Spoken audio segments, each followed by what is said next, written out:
वक्फ board amendment bill. जी हां, यही वो बिल है जिस पर हंगामा बरपा हुआ है। देश की संसद में इसकी जबरदस्त गूंज सुनाई पड़ रही है। 1 बजे आज इस बिल को सदन के पटल पर रखा गया। उसके बाद सरकार की तरफ से तमाम तर्क दिए गए, विपक्ष की तरफ से विरोध किया गया, गर्मा गर्म बहस हुई और हालात ऐसे बने कि आखिरकार ज्वाइंट कमेटी को भेज दिया गया यह bill. Sir, with your permission, I rise to move for leave to introduce the Waqf Amendment Bill 2024. Lok Sabha में संसदीय कार्य मंत्री किरण रिजिजू ने वक्फ बोर्ड संशोधन बिल पेश किया। करीब 2.5 घंटे तक सदन में गर्मागर्म बहस हुई। This is a fundamental attack on constitution. This bill is a fundamental. Now you are going for Muslims. Next, you will go for Christians.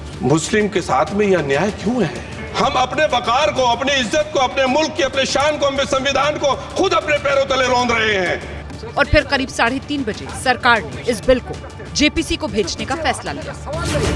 जब हम छुप के कोई गलत काम करते हैं तब भागते हैं, हम भागने वाला नहीं है। इसलिए अगर किसी कमेटी में जाना है, हम सर अपने सरकार की ओर से हम पक्ष रखना चाहते हैं कि ज्वाइंट पार्लियामेंट्री कमेटी गठन करके इस बिल को रेफर किया जाए और फिर ऑल पार्टी अपने संख्या के हिसाब से वहां पे विस्तार से चर्चा करें और स्टेक होल्डर से बुला करके जो भी सुनना है आप इस कमेटी को अधिकृत रूप से यहां से आप पास कर दीजिए और भविष्य में हम खुले मन से इस तरह का आपका सजेशन हम जरूर सुनेंगे। असल में हुआ ये कि विपक्ष तो बिल के विरोध में खड़ा हो ही गया था। सरकारी अमले को बाज़ाब्ता तौर पर यह हक आखिर कलेक्टर को दिया जा रहा है।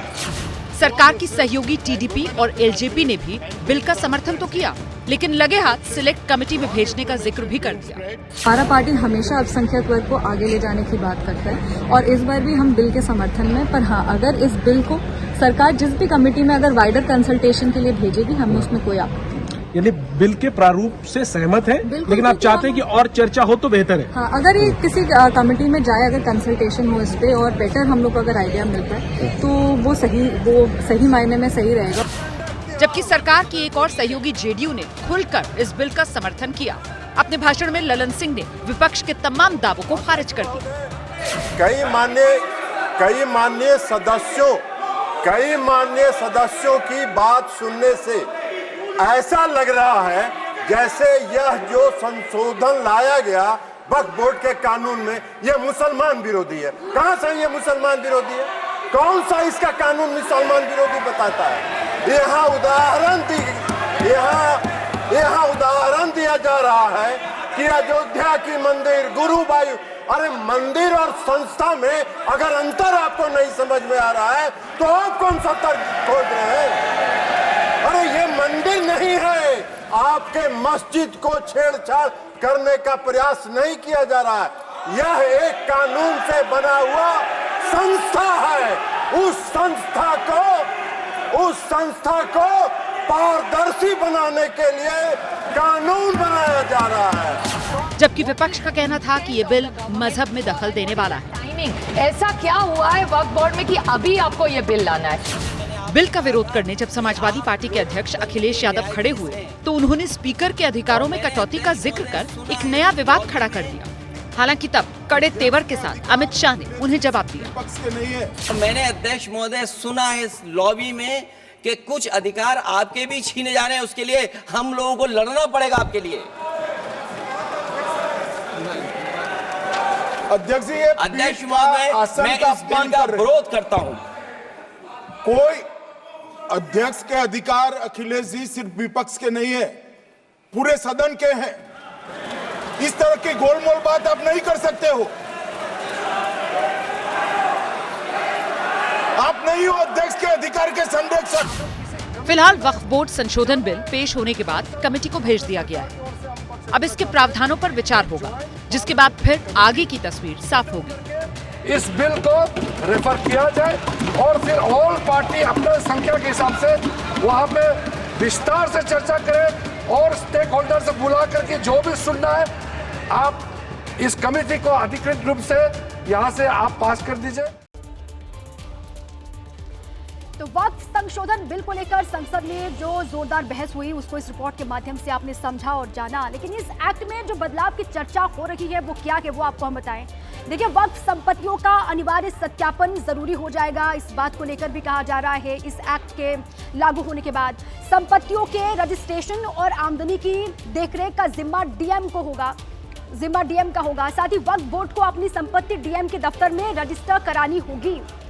इसको लेकर और साथ ही ये भी कहा जा रहा है कि वक्फ बोर्ड के स्ट्रक्चर में महिलाओं की हिस्सेदारी सुनिश्चित होगी, जिसका जिक्र है। और साथ ही वक्फ बोर्ड की विवादित और पुरानी संपत्ति का नए सिरे से सत्यापन किया जाएगा इस एक्ट के लागू होने के बाद, जो कि अभी इसको लेकर हंगामा चल रहा है। नया संशोधन उन संपत्तियों पर भी लागू जिन पर बोर्ड या किसी और ने दावे किए हों, ये भी इस बिल में बात है, कहा जा रहा है, जिसको लेकर हंगामा लगातार।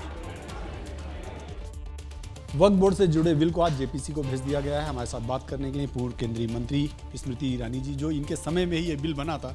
मैडम, देर से प्रेजेंट किया गया पार्लियामेंट में संशोधन बिल, लेकिन आज उसे जेपीसी में भेज दिया गया। क्या आपको लगता है कि ये बिल उन तमाम मुसलमानों के जीवन के लिए महत्वपूर्ण है जो वाकई वक्फ बोर्ड से कहीं ना कहीं पीड़ित हैं?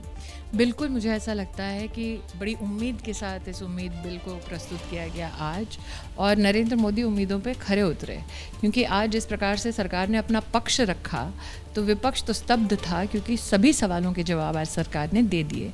लेकिन फिर भी नरेंद्र मोदी कोलैबोरेटिव डेमोक्रेसी के लिए जाने जाते हैं। सबका साथ सबका विकास तो ठीक, लेकिन सबकी आवाज़ भी हो, इसलिए उन्होंने आज उनकी सरकार ने जेपीसी को ये प्रस्ताव दिया है, जिसके लिए मैं उनका विशेष अभिनंदन करती हूँ।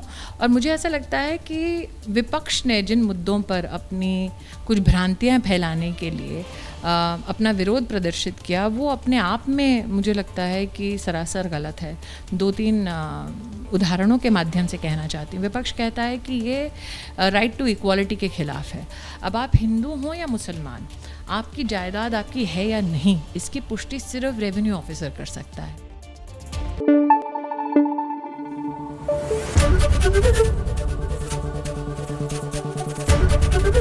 एबीपी न्यूज आपको रखे आगे।